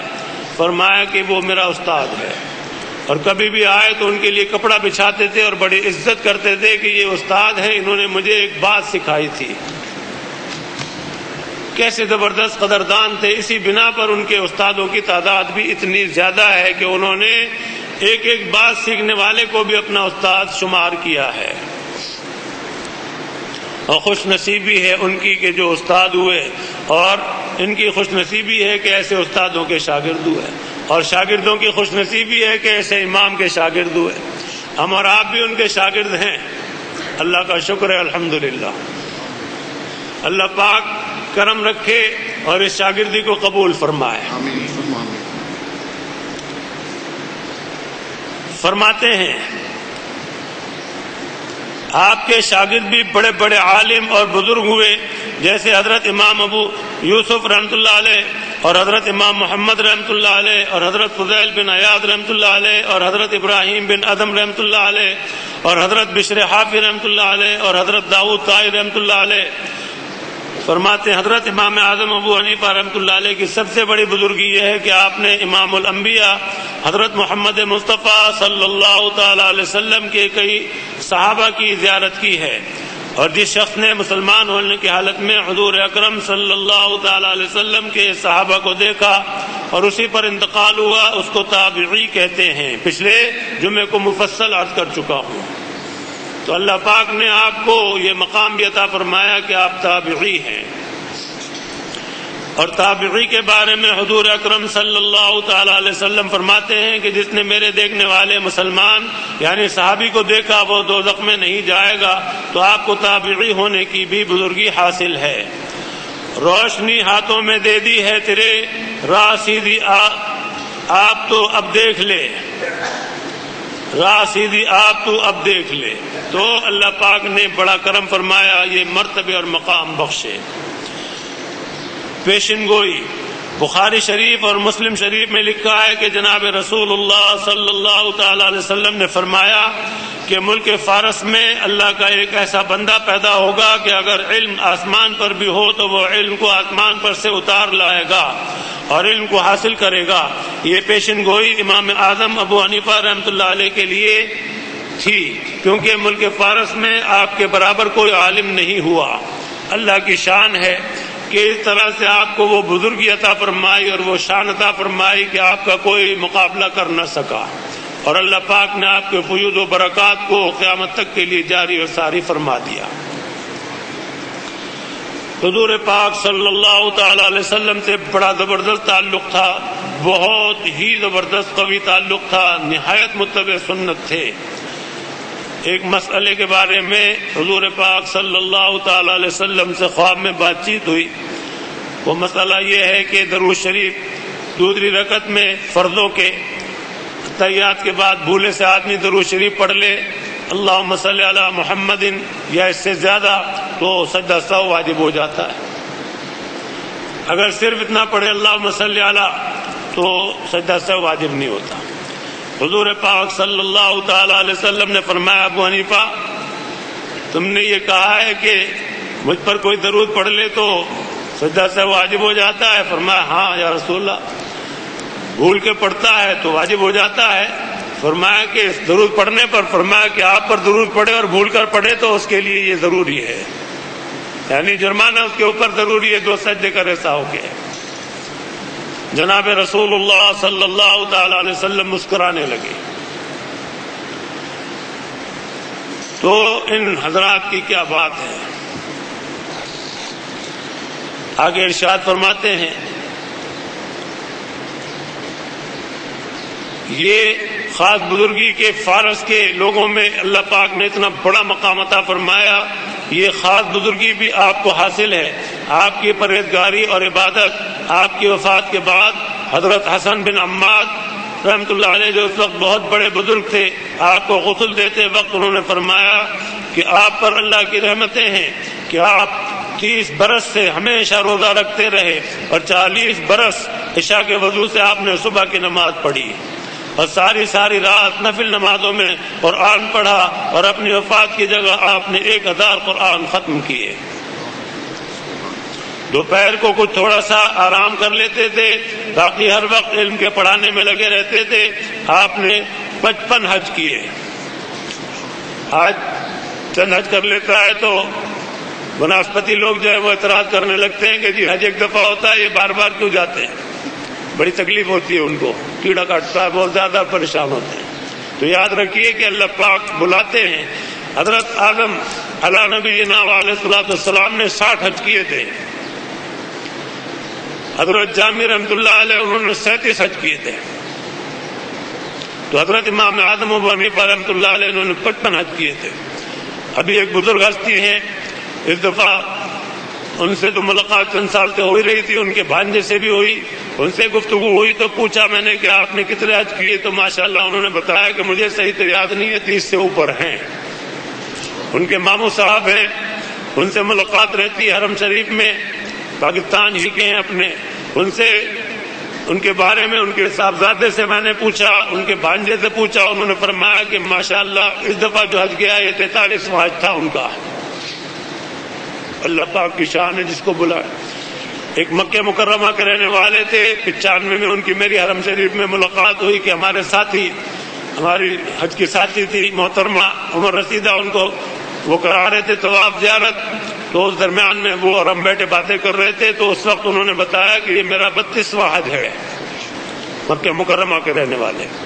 تو بہرحال اللہ پاک کی زبردست شان ہے کہ کتنی سعادت عطا فرمائی ہے۔ اور اس طرح سے وہ حضرات یہ بھی نہیں کرتے تھے، آج کل کے بہت سے ایسے گستاخ قسم کے لوگ ہیں جو مکہ مکرمہ تو جاتے ہیں، مدینہ منورہ کے نام سے چڑھتے ہیں، جاتے نہیں کبھی اور وہاں حاضری نہیں دیتے، وہ کہتے ہیں کہ یہ تو بدعت ہے۔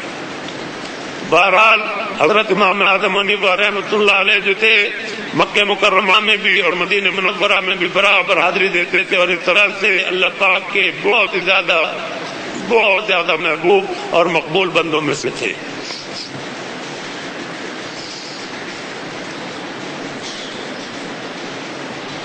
فرماتے ہیں حضرت امام شافعی رحمۃ اللہ علیہ فرماتے تھے کہ میں نے ابو حنیفہ رحمۃ اللہ علیہ جیسے ابو حنیفہ رحمۃ اللہ علیہ سے زیادہ کسی کو علم میں نہ پایا، اور جس نے آپ کی کتابیں نہیں دیکھی اس کو علم میں کمال حاصل نہ ہوا۔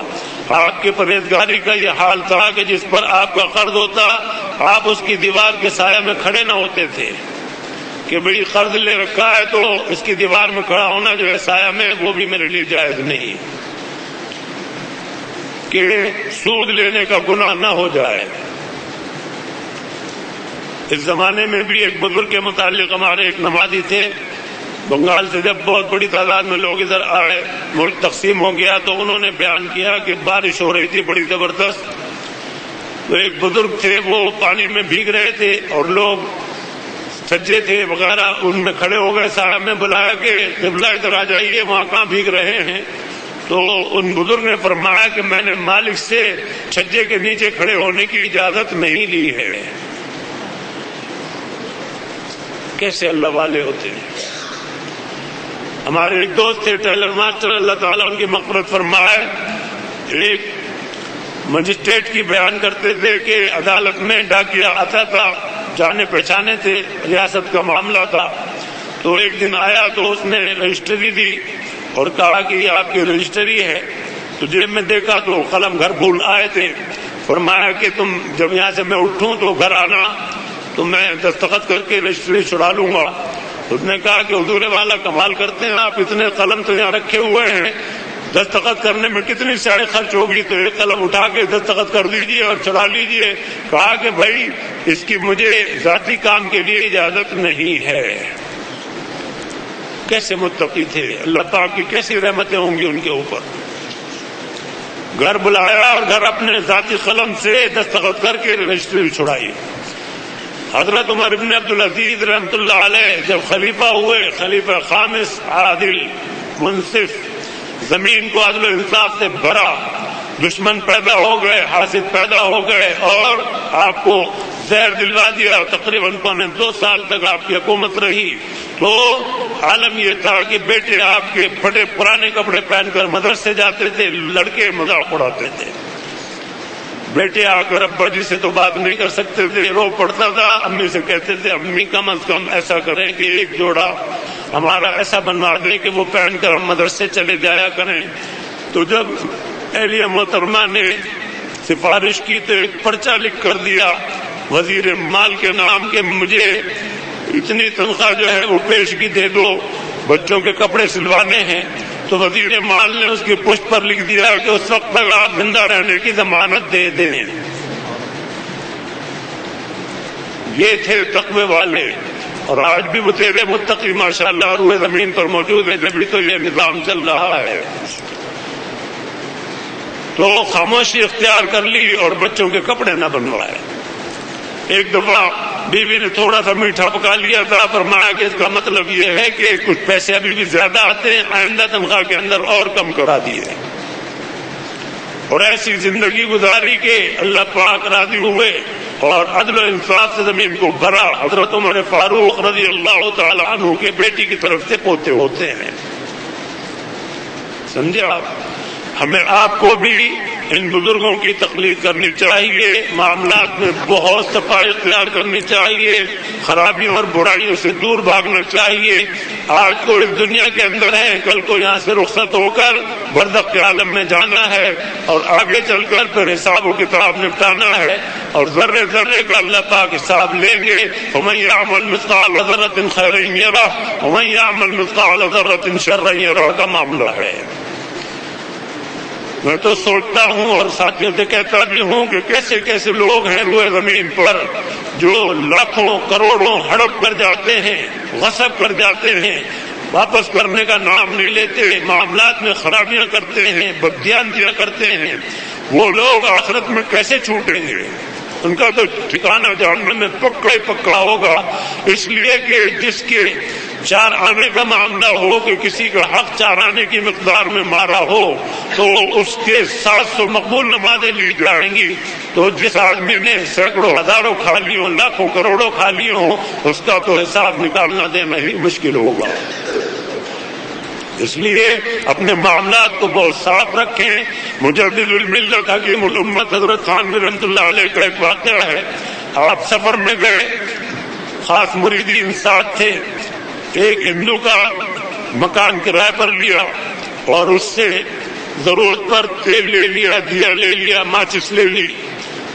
اور جب چلنے لگے تو حضرت تھانوی رحمۃ اللہ علیہ نے فرمایا کہ بھئی حساب کتاب صاف کر لیا؟ تو جو منتظم تھے انہوں نے کہا جی ہاں صاف کر لیا.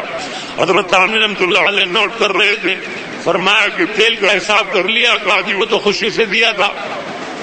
فرمایا ماچس جو دی تھی اس کا حساب کر لیا؟ کہا وہ تو خوشی سے دی تھی. فرمایا کہ کل کو اگر وہ تلی کے بارے میں مجھ سے سوال کر دیا تو میں کہاں سے جواب دوں گا؟ ابھی صاف صاف کرو، ماں کی تلافی کرو، جب آگے چلیں گے.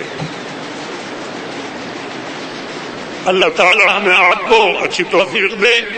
حقیقت یہ ہے کہ حضرت تھانوی رحمۃ اللہ علیہ نے اپنے مریدین پر محنت کی اور ان کو معاملات کی صفائی کی زبردست تعلیم دی.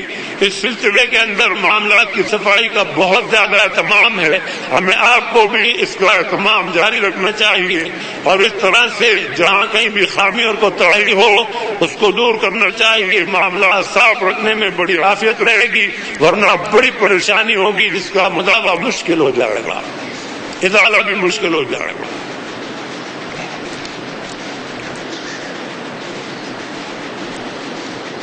کرامت بیان کرتے ہیں آپ کی بہت سی کرامتیں ہیں.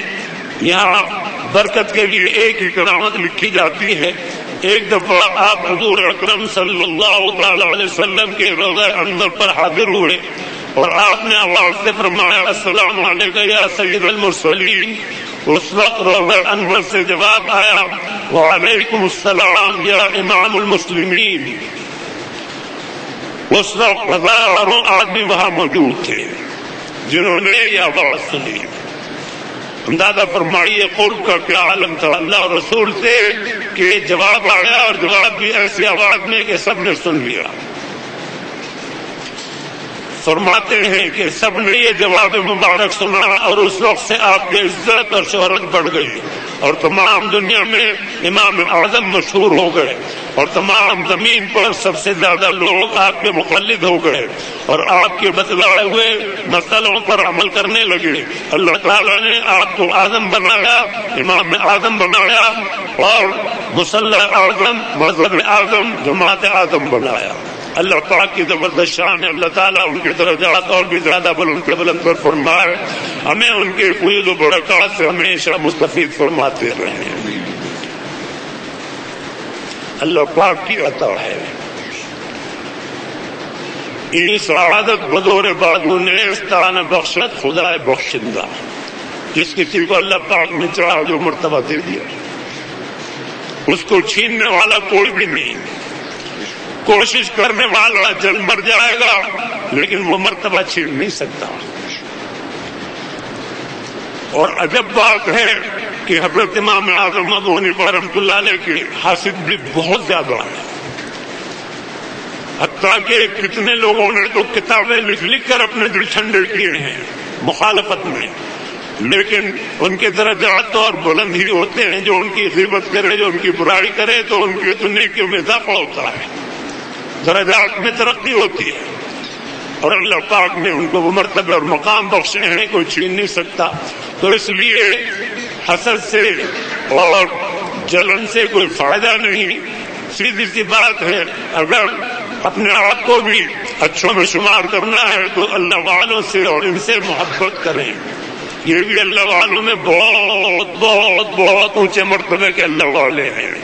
تھوڑا سا آپ نے ان کے بارے میں سن لیا، بڑھ کے اللہ تعالیٰ کی زبردست عطا اور شان ہے. میں نے ایک مرتبہ جوانی کے زمانے میں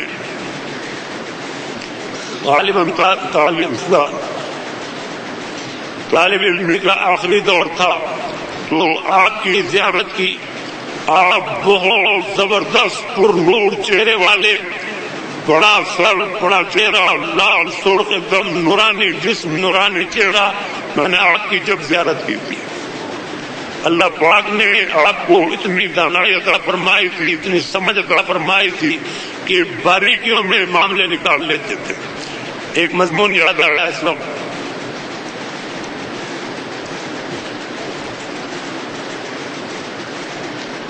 آپ کے ایک استاد تھے، ان کے گھر میں چور آئے، بلکہ ڈاکو آئے اور سارا سامان لے گئے.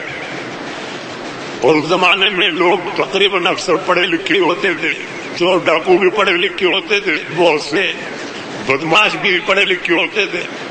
تو سامان لے جانے کے وقت انہوں نے امام کو قسم دلوا دی کہ آپ پر آپ کی بیوی، اس کی طلاق ہو جائے آپ کی بیوی کو، اگر آپ نے ہمارے بارے میں بتایا، اگر آپ نے ہمارے بارے میں بتایا تو آپ کی بیوی آپ پر حرام ہو جائے، اس کو طلاق ہو جائے. امام صاحب رحمۃ اللہ علیہ کی ملاقات ہوئی تو دیکھا کہ استاد بڑے پریشان ہیں، چہرہ اترا ہوا ہے. کہا حضرت کیا ہوا؟ کہا بڑی طرح سے چوری ہو گئی، ڈاکو آئے تھے، سارا سامان بھی لے گئے، جاتے ہوئے قسم یہ دلوا گئے. اور بتانے سے مقصد یہی تھا جیسے عدالت میں قاضی کے سامنے آپ اس کا اظہار نہ کریں، جانے پہچانے تھے کوئی. بڑی مشکل ہو گئی. فرمایا کہ اس کا حل ہو جائے گا، کوئی پریشان ہونے کی ضرورت نہیں ہے آپ کو، ڈاکو چور پکڑے جائیں گے آسانی سے. چنانچہ مقدمہ دائر کرایا گیا اور علاقے کے جتنے بھی گنڈے چور بدماش وغیرہ تھے ان کو سب کو گرفتار کرایا گیا. اور استاد سے فرمایا کہ آپ بیٹھے رہیں، جب آدمی آپ کے سامنے آئے اور وہ نہ ہو اور پوچھا جائے کہ یہ ہیں تو آپ گردن یوں ہلا دینا نفی میں، اور جب اصل چور ڈاکو آ جائے تو آپ کچھ بھی مت کرنا، نہ گردن ہلانا نہ ہوں ہاں کرنا، چپ بیٹھے رہنا. تو ہم سمجھ جائیں گے کہ یہی چور ڈاکو ہے. نمبر لگا دیا، سب کا سامنے سے گزارنے لگے، لوکروں کو، گنڈوں کو، ڈاکوؤں کو، چوروں کو. پوچھتے تھے کہ حضرت یہی ہے، تو وہ نہیں ہوتا تھا تو گردن ہی ہلا دیتے تھے، منہ سے کچھ نہیں بولتے تھے. اور جیسے ہی ڈاکو آئے تو نہ گردن ہلائے نہ کچھ بولے، بس چپ بیٹھے رہے. وہ سمجھ گئے پکڑ لیا کہنے کے لیے. اس کے بعد دوسرا تیسرا بہرحال جو پکڑے گئے تو آگے ساتھی پکڑے گئے. تو اس طرح سے حضرت کو اللہ پاک نے حضرت امام اعظم ابو حنیفہ رحمۃ اللہ علیہ کو اتنی سمجھ زبردست عطا فرمائی تھی. بہرحال اللہ پاک کے یہ نیک اور محبوب بندے، ہماری سعادت ہے کہ ان کی شاگردی ہمیں نصیب ہوئی ہے. فرماتے ہیں حضرت امام اعظم ابو حنیفہ رحمۃ اللہ علیہ کی وفات شریفہ سن 150 ہجری میں 70 سال کی عمر پا کر آپ نے وفات پائی. 70 80 85 بہرحال مختلف اقوال نے، یہاں مولانا نے 70 لکھے ہیں. اور اللہ رسول کے حکموں سے باغ دین کو روشن اور سرسبز کر دیا.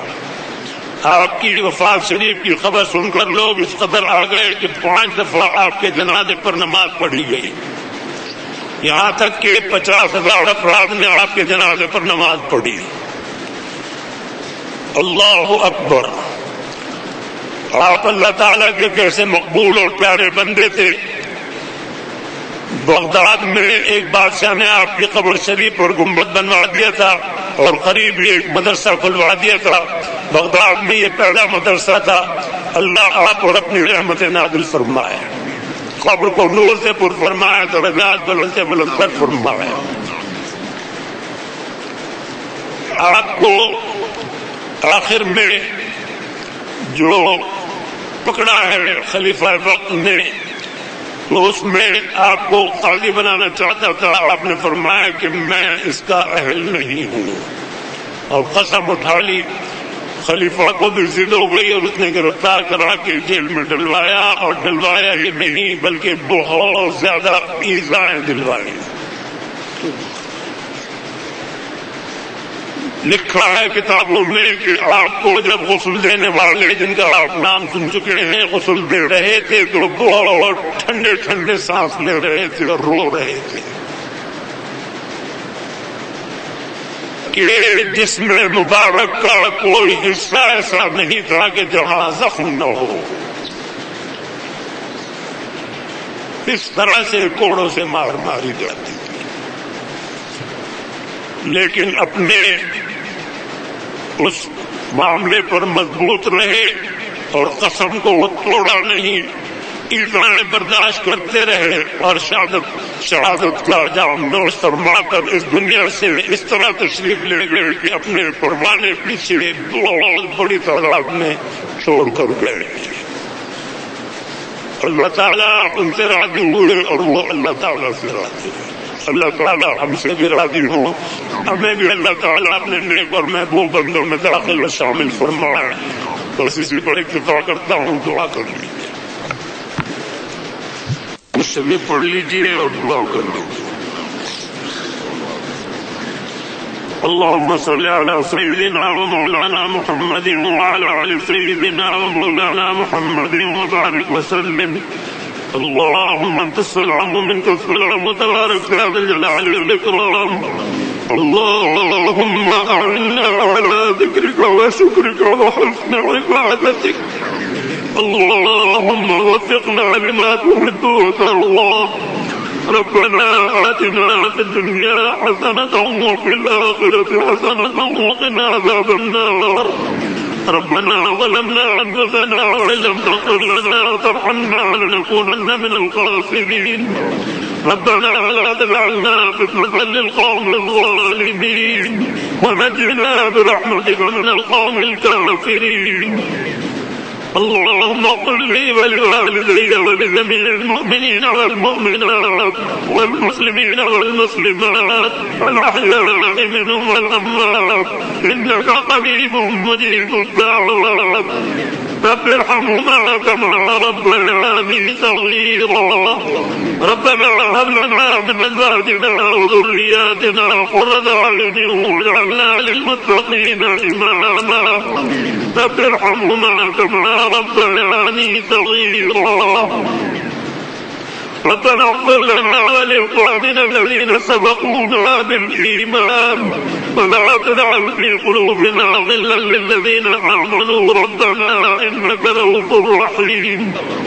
اللهم أرنا الحق حقا وارزقنا اتباعه وأرنا الباطل باطلا وارزقنا اجتنابه۔ اللهم ارزقنا زيارة الحرمين الشريفين وارزقنا حجا مبرورا وسعيا مشكورا وذنبا مغفورا وعملا صالحا مقبولا وتجارة لن تبور يا عالم ما في الصدور يا عزيز يا غفور۔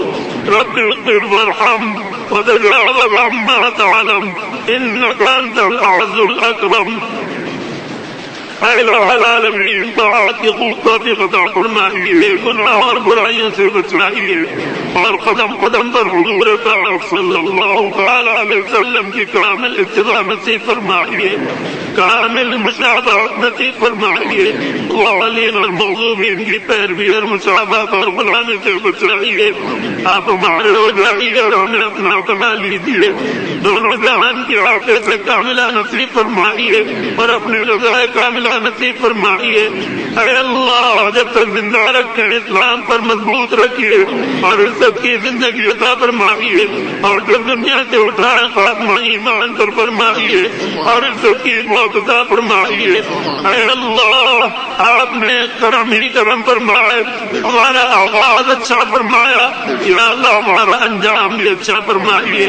اے اللہ آپ نے کرم ہی کرم فرمائے، بلا اتفاق ہمیں وجود عطا فرمایا، اور یا اللہ صاحب ایمان بنایا، صاحب اسلام بنایا، صاحب قرآن بنایا، ہمیں قبر کی توفیق عطا فرمائیے، احکام پر عمل کی توفیق عطا فرمائیے۔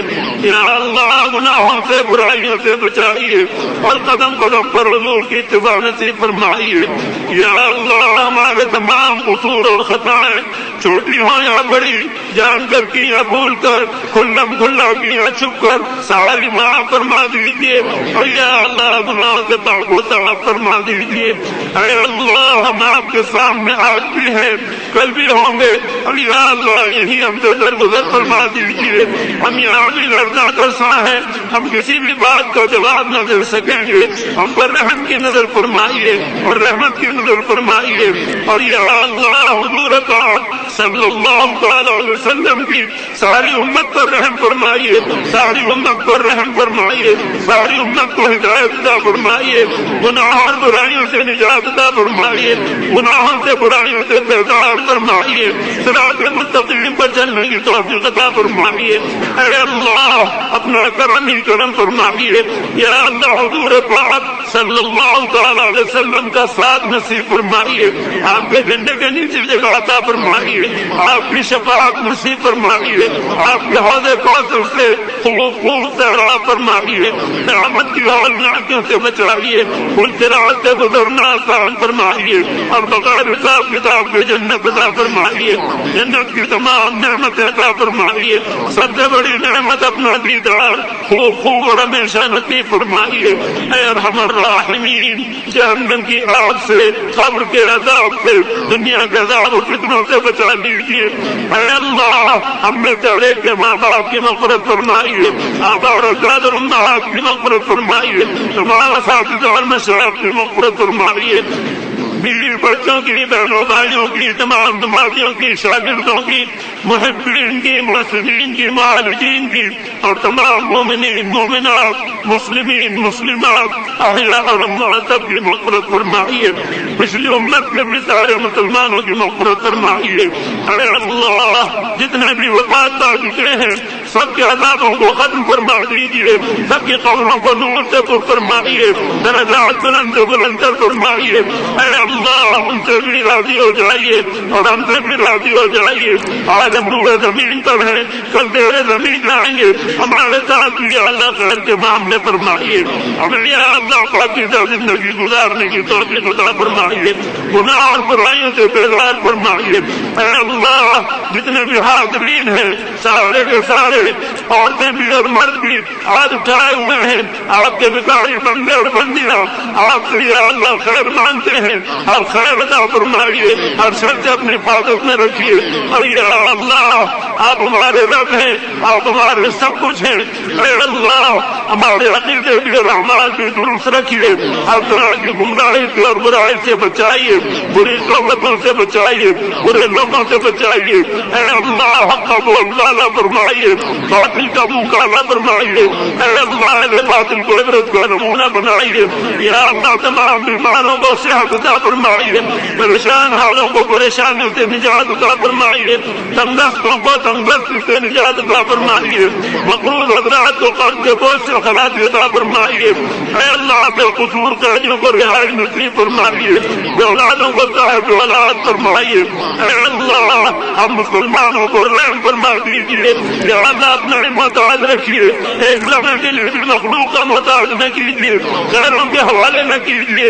اے اللہ ہم پر رحمت کی نظر فرمائیے، آپ ہماری قدم قدم پر دستگیری فرمائیے۔ اے اللہ ہم آپ کے بندے ہیں، بڑے گندے ہیں، ہمیں پاک و صاف فرما دیجیے، رحمت کے سمندر میں ڈبو دیجیے، اور یا اللہ تمام داغ اور دھبے دھو دیجیے، اور مہربانی کے معاملے فرمائیے، کرم کے معاملے فرمائیے، رحم کے معاملے فرمائیے۔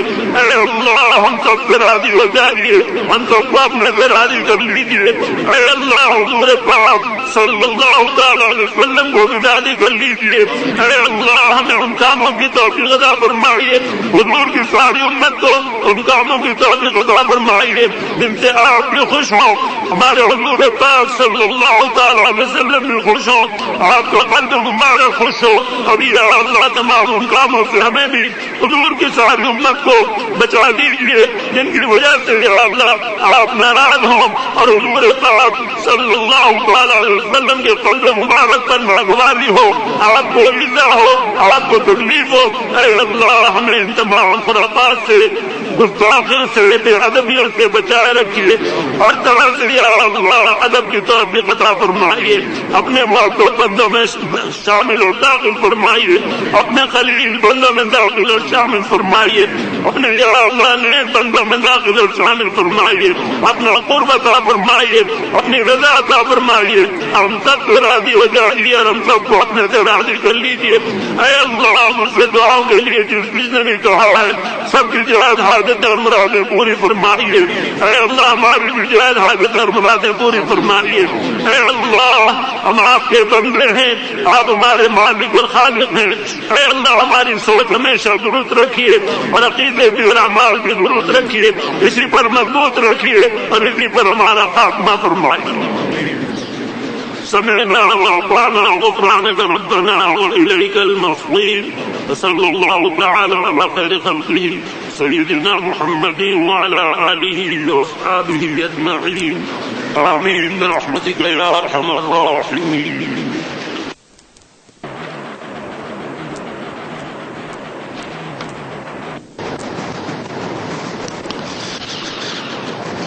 الحمد لله رب العالمين الرحمن الرحيم مالك يوم الدين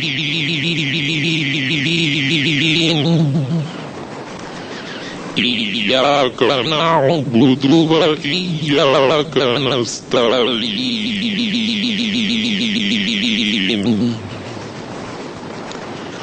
اهدنا الصراط المستقيم صراط الذين أنعمت عليهم غير المغضوب عليهم ولا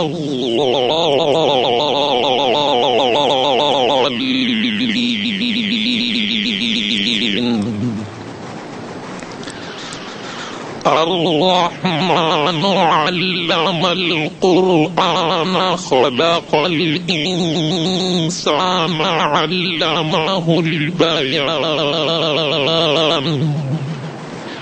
الشمس والقمر بحسبان والنجم والشجر يسجدان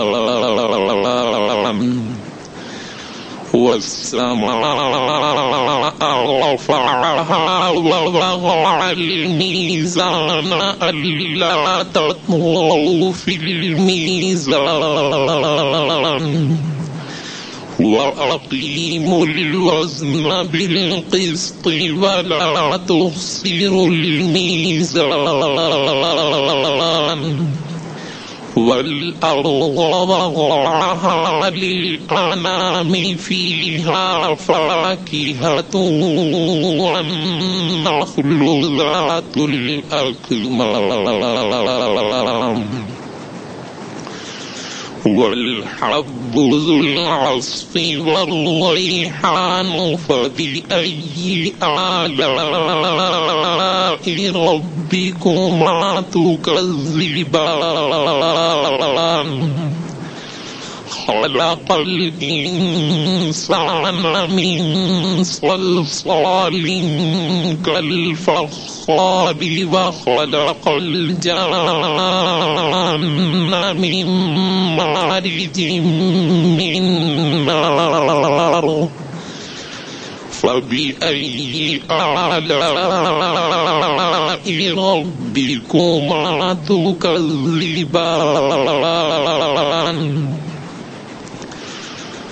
رب المشرقين ورب المغربين فبأي آلاء ربكما تكذبان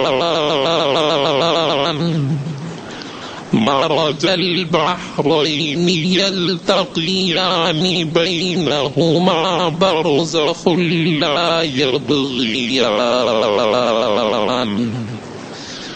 فبأي آلاء ربكما تكذبان يخرج منهما اللؤلؤ والمرجان فبأي آلاء ربكما تكذبان وله الجوار المنشآت في البحر كالأعلام فبأي آلاء ربكما تكذبان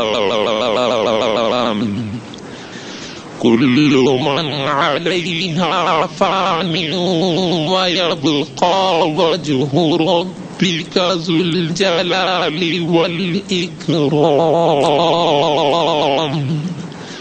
فبأي آلاء ربكما تكذبان يسأله من في السماوات والأرض كل يوم هو في شأن فبأي آلاء ربكما تكذبان سنفرغ لكم أيها الثقلان فبأي آلاء ربكما تكذبان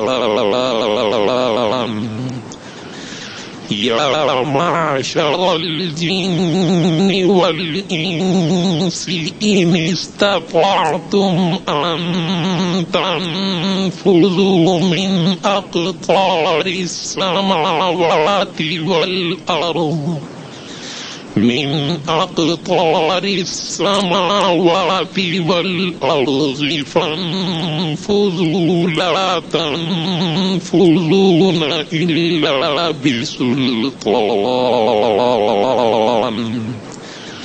فبأي آلاء ربكما تكذبان يرسل عليكما شواظ من نار ونحاس فلا تنتصران فبأي آلاء ربكما تكذبان فإذا انشقت السماء فكانت وردة كالدهان فبأي آلاء ربكما تكذبان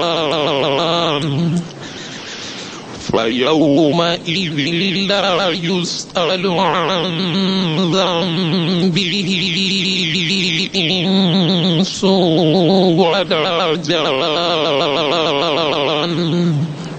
فبأي آلاء ربكما تكذبان يعرف المجرمون بسيماهم فيؤخذ بالنواصي والأقدام فبأي آلاء ربكما تكذبان هذه جهنم التي يكذب بها المجرمون يطوفون بينها وبين حميم آن فبأي آلاء ربكما تكذبان ولمن خاف مقام ربه جنتان فبأي آلاء ربكما تكذبان لأفنان فبأي ربكما تكذبان فيهما عينان تجريان فبأي ربكما تكذبان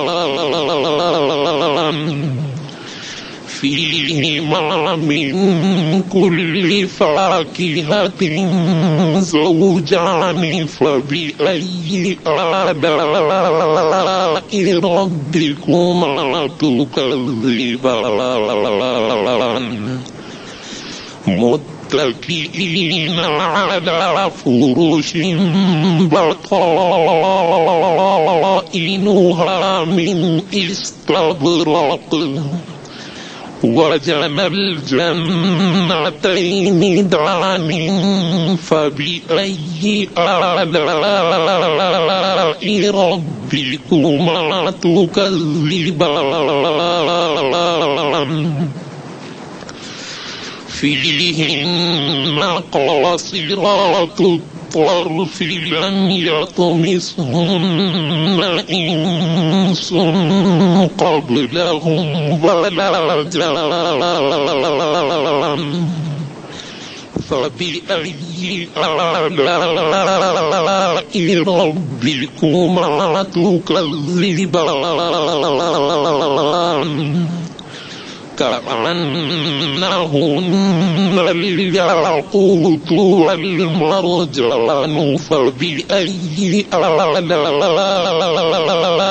ربكما تكذبان هل جزاء الإحسان إلا الإحسان فبأي ربكما تكذبان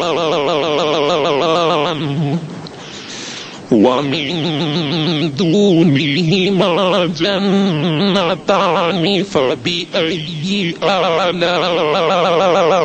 ربكما تكذبان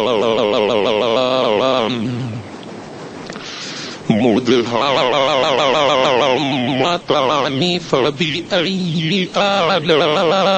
فبأي ربكما تكذبان فيهما عينان من اللهتان فبأي ربكما تكذبان فيهما فاكهة ونخل ورمان فبأي ربكما تكذبان فيهن خيرات حسان فبأي ربكما تكذبان حور مقصورات في الخيام فبأي ربكما تكذبان لم يطمثهن إنس قبلهم ولا جان فبأي ربكما تكذبان متكئين على رفرف خضر وعبقري حسان فبأي ربكما تكذبان تبارك اسم ربك ذي الجلال والإكرام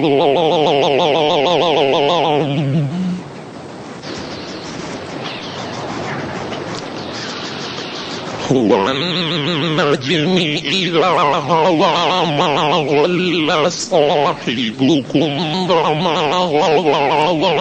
ينطق عن الهوى إن هو إلا وحي يوحى علمه شديد القوى ذو مرة فاستوى وهو بالأفق الأعلى ثم دنا فكان قاب قوسين أو أدنى